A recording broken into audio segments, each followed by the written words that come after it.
Hello everyone and welcome. Today I'm going to be showing off some of my javelin throwing and juggling techniques. This is my favorite playstyle for her, as I find the spears bouncing all over the screen to be really visually satisfying. There's also a lot of techniques that revolve around timing windows, and I find it fun to learn those. So this is going to be a build that has a really high skill cap in terms of aiming the javelins and hitting the timing windows, especially in the middle of fights.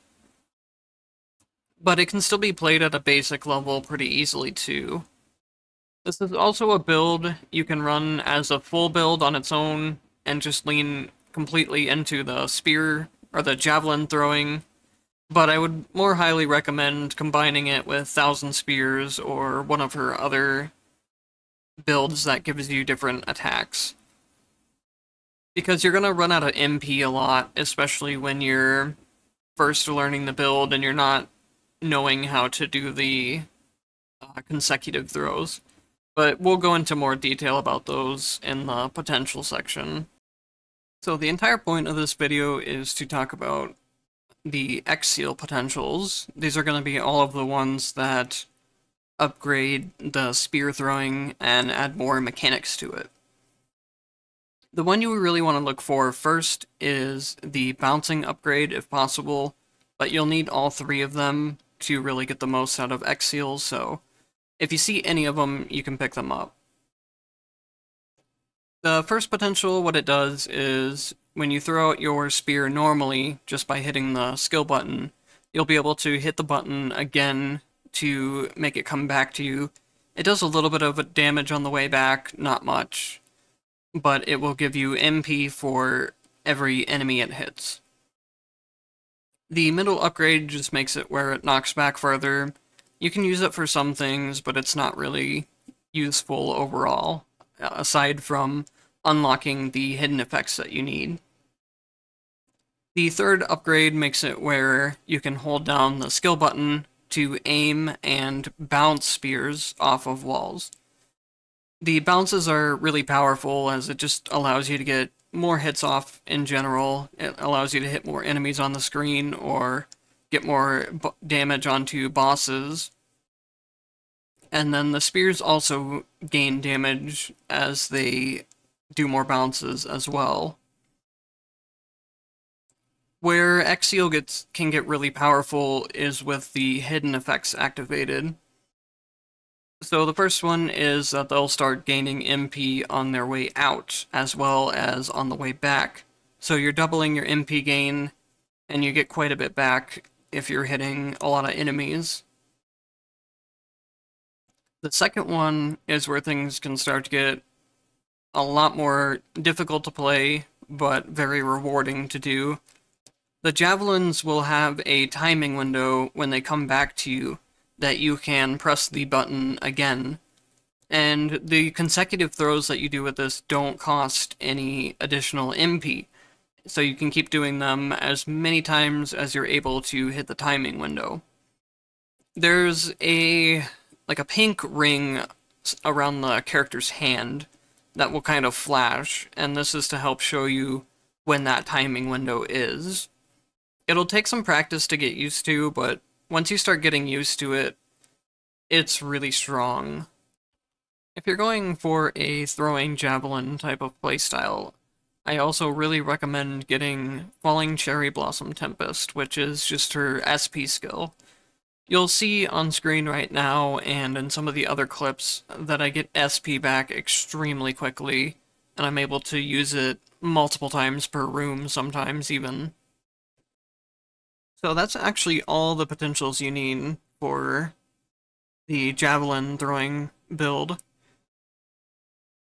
Aside from those, you can go for anything else that you like about Mai. I personally tend to go for all of the dashing upgrades, just to let me reposition for spear throws easier, and just have better mobility in general. But you can really do whatever you want. The weak point of the javelin throwing is definitely boss fights, so you might want to go for some other potentials that increase your boss damage. and just use the Javelin throwing to clear out normal rooms. It's up to you how you want to play the build from there. Next up, I want to show some of the basic gameplay without all of the advanced techniques, and then I'll go into some advanced techniques and gameplay next. So in basic terms, you kind of just throw your spear around and use your SP skill. You want to try to be doing recatches and rethrows when you can, but if you're not landing them consistently, you can still just use the spear throwing and spear bouncing for damage in between your other combos. You'll still gain SP very quickly too, even if you're not doing a whole lot of the recatching.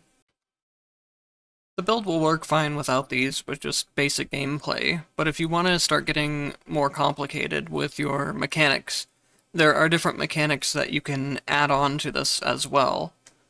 One of them being doing your juggles on the ground the same way as you would normally, but instead of doing them with the regular throws, you do it with the bouncing throws. The timing of it is completely different, so it's a different timing that you have to learn, and it's also slower, so it leaves you more vulnerable, but it can be more powerful due to the bounces that you get off of it. The other thing that has a lot of potential for damage is jumping in the air and then tossing the spears diagonally and catching them. You can do consecutive bounced throws in the air as well as on the ground.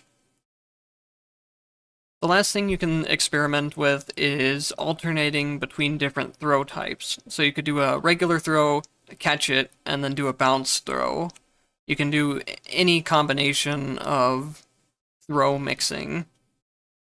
That one I don't see as being as useful as the other two, but it is something worth mentioning that you can do.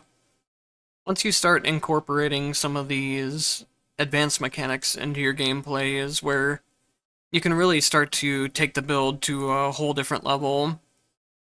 I'm still learning a lot about it. It's still...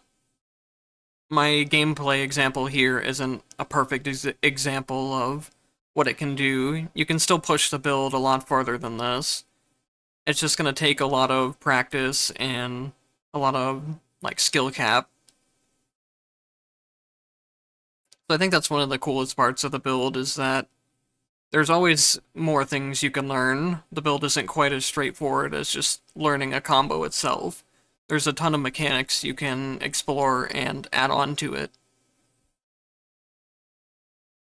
Anyways, that'll be it for this one. Thank you guys for watching, and I will see you in the next one.